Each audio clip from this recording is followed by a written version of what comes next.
So guys, eto na yung update dun sa ano. Winelding ko na pala ito kagabi. Kahapon, I mean, inabot ako hanggang gabi. Okay na yan. Puputulin ko na lang itong pinag-weldingan doon sa may dating biban.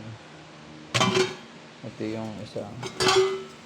Ito yung sa right side.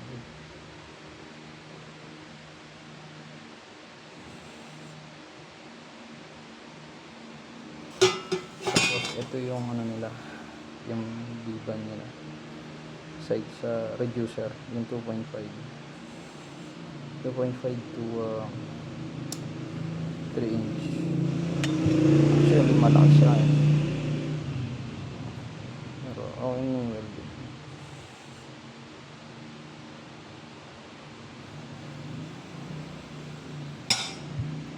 So, magpipiting na ako ng ano, papunta dun sa may likod. Out muna.